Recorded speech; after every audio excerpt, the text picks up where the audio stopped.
Happy Halloween, guys! This is skittflash here, and welcome to Let's Play Castlevania. Now, I have done this game numerous times on the internet for different reasons. I've done a race on it on my friend Quante95's channel. I've done it for Boogaloo commentaries, which I highly suggest checking out and watching other videos there. Plug, plug, plug, plug, plug. But I never actually done it specifically for my channel, so I feel for this Halloween, that's what I'm going to be doing. Last Halloween I did Castlevania Symphony of the Night, which is surprising. I don't know how I was able to, magically time it just so the start of a new LP happened to be Halloween. I was probably really proud of that fact, actually, just given how gimmicky I love to be. But obviously I can't really be playing another Castlevania game, mostly because I suck at every single other one. But, more importantly, this one is actually short, enough to do in like 1 or 2 parts. Hopefully in one video if I can actually time it right. But if not, then 2 videos is fine. 2 videos is hardly bad at all. Given the fact that my other 2 Let's Plays are, again, super long, so it's not like I can start anything super, big right now. Little tip, if you hug this wall, run against this wall, it'll eventually spawn a bat, and you can actually use this bat if you jump at the right time, which I clearly did not do. You can actually use Simon Belmont's knockback, to your advantage and skip part of a level, and it's really nifty.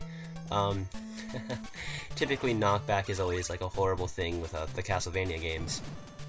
But when you can use it to your advantage, by all means, break the game. It's fun. It's like your biggest enemy just helped you skip a big part of the level. By big part of the level, I mean like 30 seconds, but whatever. Who cares? The fact is, it's always fun to do. So yeah, boss fight. The bat. It's the one time I'm ever going to be using an axe in a boss fight, that's for sure. But yeah, this game, just I decided to do it, and again, I consider myself, fairly decent at this game. One thing I hope to do in this playthrough that I haven't done in the other playthroughs is that I hope to teach you guys how to do the stuff I do, like, step by step, I guess you could say. Not really step by step, but like, little tips, so you can actually play this game, because I know for a fact the first time anyone playing this game is gonna have a hard time on it, just because, that's sort of just inevitable. It's how this game plays. But, that's how it was for me, at least. I mean, if you guys can beat this game, like fairly simply, without spending a month on it, without, getting good at it, then you are an awesome person, I must admit. But definitely, the first time I played this game, it totally wrecked me. But, the fun part about this game is just, learning how the level structure works. You really have to think about your actions when you actually play this game. And hopefully, and not get screwed over by stuff like accidentally collecting the knife, but or dagger. But besides that, it's a fun experience. It's you got to take things slow, which is nice. Another fun little thing that I might have messed up. Nope, I haven't. Use knockback again to your advantage, and you can skip another part of the level. The drawback to that is you skip extra points, which is really insignificant, and you skip some meat, which is also, again, insignificant, because there's some wall chicken here, too. Is it wall chicken? Wall meat? Wall pot roast? Some form of meat in some form of structure. But that's besides the point. So back to this game. Really? So back to the tangent I was on, more importantly. Not sure what I wanted to say. Right now I have with me Holy Water, otherwise known as my best friend ever. Because it totally is just the best sub-weapon ever. There's a bunch of sub-weapons in this game. There's the dagger, the holy water, the other insignificant things that don't matter, because holy water is all you need in this world. Oh god, seizures.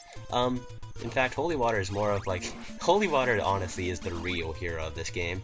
Without it, Simon Belmont would be having an insanely tougher challenge with him for this game, at least for my playthrough at least.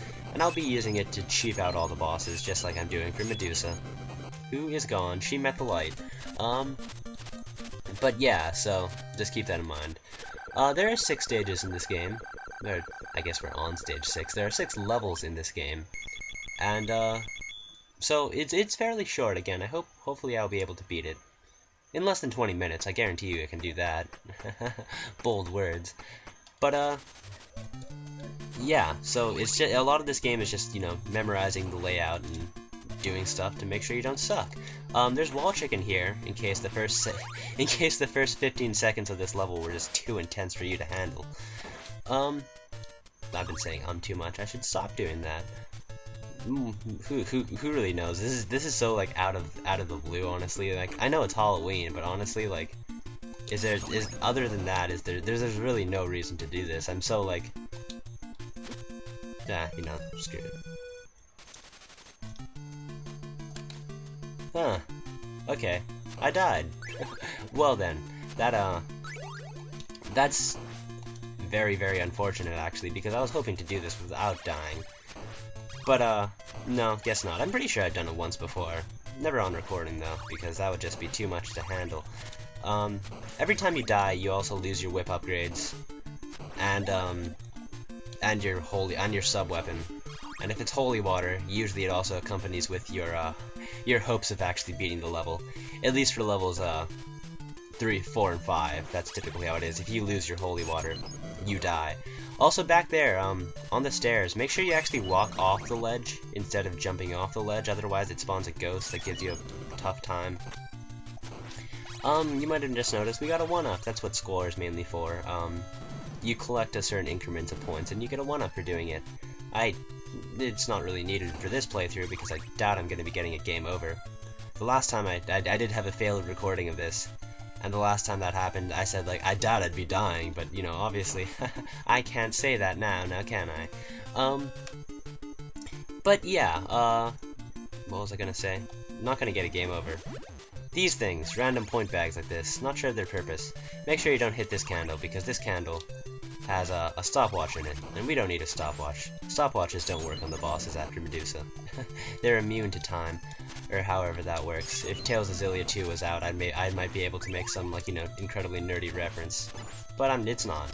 So, back to, whenever the hell this game came out. The 80s, maybe? Oh gosh, this game is probably old. I should be looking up the actual date, but I don't know how I could possibly actually do that because I'm in the middle of playing the game. These statue things, one holy water will stun them enough for you to be able to reliably kill them. Otherwise, you can also just hit their fireballs to make sure you don't die. You don't want to be getting hit in this game. I mean, these levels, it's really not that big of a deal, but on the later levels, when they start doing, like, you know, when every single enemy starts doing 4 damage apiece, and you can only take 4 hits, you know, it becomes sort of a big deal, because if you die again, oh gosh, we got a lot of bonus points. If you kill more than one thing using a sub weapon, you typically get good bonus points. And something that's just something I totally love, like games that actually score. Like I'm kind of sad that score, as long as I'm totally cheaping out this boss, I'm kind of sad that score doesn't really have much of a use in this day and age. I mean, it really didn't have much of a use back then either, but I totally love games where, like, you know, there's a challenge or something, or an achievement where it's like, get a certain score, because a lot of the time doing score entails, like, you know, doing some fancy gameplay. Like in Mario, it involves jumping on a bunch of enemies, for instance, and I always love doing that. And here's Simon Belmont, very, very nonchalantly falling, might I add. So this is where everything fell apart on my failed recording, and hopefully that won't be the case this time. Mostly because of these frickin' fish. But yeah. Well, already doing better than I once was. You know, you can stop enemies with the stopwatch, go figure. Actually, no. I wouldn't be surprised if you didn't know that, because stopwatches, I don't know about you, don't typically stop time in the real world. But I guess this is Castlevania, what am I saying? Speaking of Castlevania and saying things, the music of this game is totally awesome. I love all the themes. Well, I love a lot of the themes. When I say love, I mean like totally memorable. Because all the other themes are decent too. This segment can be totally bullshit. There are going to be a bunch of flea men dropping on you, which is not really that much of a problem. The only real problem is that sometimes flea men will randomly drop sub-weapons. And if you run into a fleaman who drops, like, you know, say a sub-weapon you don't want, in other words, anything but holy water, Because if you don't have holy water for this boss fight, it's going to be very tough, for one thing. Tough enough that I can't actually beat it normally. I don't think I've ever beaten this boss fight without holy water. I will say that a lot of boss fights I haven't actually beaten without the aid of holy water. But I don't think that's too bad, because honestly the bigger challenge is actually, well, not bigger challenge, because beating those boss fights without holy water is in fact a very big challenge. That's commendable if you can do it. But a big challenge about, like, you know, the whole point of being able to cheap out this boss fight is actually being able to get through the entire level without losing your holy water, which in itself is actually a very big challenge, because if you die, again, you lose your holy water. And typically, you respawn at the checkpoint. Typically, they put holy water at the beginning of the level for that specific purpose, that, like, hey, if you can get through this entire level without losing this holy water, then you can totally cheap out this boss fight like we're doing right now. A little boss cheaping out strategies. Make sure you time it evenly, and make sure you start before the boss starts moving, because once they start moving, it might be impossible for you to start cheaping it out, and once they start actually attacking you and doing a ton of damage, well, that's just horrible. So we've accumulated a ton of lives. We have 4 now. That's lovely. And what do we add on time? 11 minutes, and we have death to deal with. That's nifty.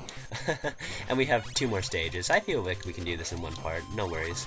That is to say, nothing unfathomably wrong goes wrong this part, which it very well might, because this level is very hard.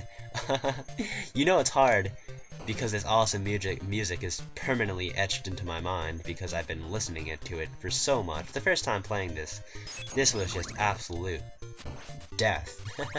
Quite fittingly. Run into this wall for long enough and you get a 1-up out of this. That talk about your non sequiturs, I guess you could say. How anyone would ever come to that conclusion is beyond me. But yeah, again, the enemies do 4 damage apiece, so you can only take 4 shots before dying. So make sure you're really not getting hit, because you can't really afford to get hit by stupid things like, you know, frickin' Fleaman. I mean, there's wall chicken, so, you know, that's nice. But, you know, again, if you take too many hits, you're gonna die. You don't say. So just, you know, just be responsible with that. New enemy, Knights. They take a lot of hits to kill, or 1 holy water, because holy water, again, is your best friend ever, not unlike that frickin' axe, which we don't need in our lives right now. But yeah, just keep your holy water. This is the real challenge, because, like, as you saw, the holy water, maybe you didn't see because I already had it with me on that time, but the holy water is at the very, very beginning of the level. So what they want you to do, you know, if you want to have a not incredibly frustrating time with this boss fight, is to actually use the holy water to kill the boss, and which entails getting through the entire level without dying. You can use the holy water all you want. In fact, do it on the knights, because if you hit the knights with holy water, not only can you walk through them, not only will it entirely kill them, and that's it actually. Forget the not only thing. If you're having trouble hitting the knights with holy water because they kind of like to back out on you, one thing you can do is jump while you throw it, because that gives you a better arch or something, and allows you to actually hit it and actually go through it. We'll be seeing that later. In that candle right here is the cross, in case you die and you run out of holy water and you need some other sub-weapon to deal with this boss. I've honestly, which you'd have to be pretty skilled at this game to do so. I must say I can't. I mean, I consider myself good at this game, but it's not like I'm some god of the series. Like, I'm good at, I thought I was pretty good at Symphony of the Night, but that's more planning than it is skill. And then Castlevania 3, the other game I played, is just totally wrecks me. That is not my cup of tea. I mean, I'm sure it's just a matter of, like, you know, practice, because, you know, practice is what enables you to cheap out bosses like this. But, you know, I haven't practiced Castlevania 3 nearly enough to be able to play it, you know, well enough to be able to beat it on a 1-day notice, because I'm recording this the day before Halloween, you know, just on a whim, because I just love gimmicks like this. But yeah, and I also wanted to, try for the first time ever to actually, well, I beat Death. I beat Death. That was the boss fight in case it went by. In case it went by so fast that I didn't even know who we were fighting. I have beaten Death without using the holy water, like, once, and it was a frustrating experience, to say the least. And I kind of wanted to do it this part. I mean, for this recording, because, I've played this game so many times on the internet, I might as well mix things up. But the problem with that, it was either the choices were I would either beat Death without holy water or not get this part off on Halloween, because I don't think I would be able to actually beat, like, be able to get good enough to beat Death on a one-day notice, to be perfectly honest. Because again, this game is hard. Like, it's only 6 levels. I mean, I've only been playing for 16 minutes. But the only reason I can beat this game in 16 minutes is because I've spent countless hours on it getting good. Freaking skulls. They like to run the opposite direction. They like to, behave in a specific way that I am too stupid to explain right now. So make sure you exploit that. And we're at the very last level. The last level is typically short. Hopefully these guys don't totally wreck me. I'm kind of scared now. At least we're on the stairs. When you're on the stairs, you don't take knockback, which is a godsend. So, no death there. And here we are, we're home free. We're at the end of the level. Right here is the famous stairway to Dracula, for one thing, but it is also a checkpoint. If you die right there, then you're totally fine. You're not actually gonna, even if you get a game over, you're gonna respawn right there if the game is actually kind enough to do that.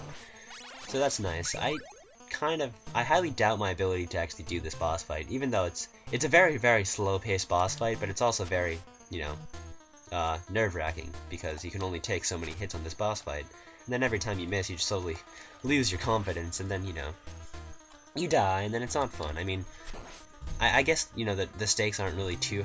Stakes, Dracula. I'm such a horrible person. The stakes aren't really high this time, because I've already died once, and it's not like, oh man, if I don't die on this boss fight, then it will have been a no-death run. No, it's not really... that's no longer the case, but it would still help to not die on this boss fight. Something to keep in mind. You want to jump. You want to make sure he doesn't just randomly teleport into you and totally kill you. But you also want to make sure you jump after he hurtles his stuff at you. Otherwise, he anticipates if you're in the air while he throws stuff at you, he shoots the stuff into the air, and that will hurt you. And in this case, kill me. Something to also note, but if you feel ballsy enough and actually want to hit him before he opens his cloak, I notice a lot of the times you do that, you actually do like a critical hit on him, so to speak, because you do like 3 damage to him. I mean, you're pretty much always gonna get hit when you do it, but if you want to do damage, fine. You kind of want to kill him when he's either in one of the corners, because it's more favorable to have him in a corner when you're doing the last phase of the boss fight, which we're gonna be achieving out with our good pal Holy Water. So he has a array of attacks which he's not going to show because I'm manipulating his AI. If you stay really close to him, he's not going to ever do his fireball attack, which would mainly kill me. And normally when you duck right next to him, he always jumps up high so you can walk under him. And that time it totally didn't work, and now I'm questioning my law, and now I'm totally questioning the world and its machinations, because I don't know what to say anymore, guys. I was so... It was a foolproof plan that just sort of fell through the cracks, and now we're going to be playing this game for more than 20 minutes. So, yeah, bold words out the window. Is it me or have been talking totally weird this entire part? Like, lacking emotion or something. It's odd. I'm having fun, though, honestly. Halloween. It's nice to play something different for a change. Which is sort of my folly picking 2 games that were obscenely long, but I'm having fun doing both games. I mean, this is totally going to be irrelevant, like, if you're ever watching this while I'm not Let's Playing Okami and Persona. Which is statistically improbable, seeing how I'm probably going to be playing those games forever. But I'm having fun doing them, so I can't really complain. But it is nice to mix things up a bit with short little stuff like this, like Castlevania, which is... We're already at the end of the boss fight, man. Woohoo! Time to reflect on all the fun moments we had in this Let's Play, guys. It's like, when I first started it 20 minutes ago, and then when I died that one time, then when I died that other time, And then when I was fighting this boss, and then he saw right through my crap. He saw right through me, and now he's in the center of the screen, which I sort of didn't want. But hopefully, yeah. See, if you duck right under him, he won't totally kill you. Not sure why it didn't happen the last time. I totally would have got him otherwise, because this is a fairly simple boss fight. Hit his head, stun him with holy water. Again, holy water, your best friend. And again, he hasn't shot any fireballs at me. That was, damn it. I'm probably gonna die too, because I don't feel comfortable. I'm feeling nervous, and usually when I'm nervous, I'd choke up. Oh no, killed him. All right, cool. So we just beat Castlevania. I'm sweating all over. Not really because I'm nervous, more so because it's really freaking hot right now. But yeah, so that was a nice distraction, to say the least. We can talk more during the credits. So that was Castlevania. Very fun game. I highly recommend you guys play it. It's satisfying once you've gone past all the very